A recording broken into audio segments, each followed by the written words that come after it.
One of the most frequently asked questions is, how do I replace my Durastill Post Filter?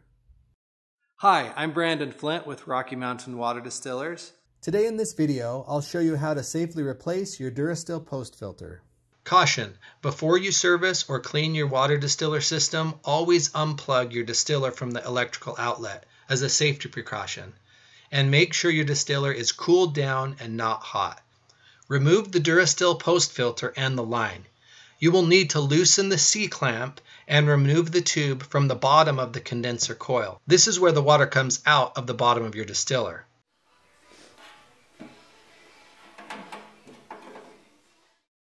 Unscrew the Durastill Post Filter and replace it.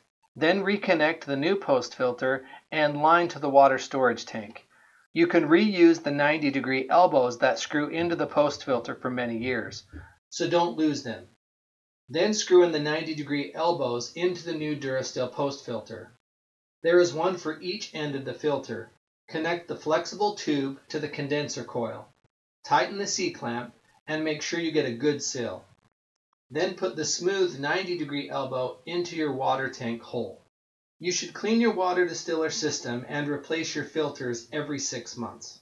My name is Brandon Flint with Rocky Mountain Water Distillers. Don't forget to like, comment, share, and subscribe.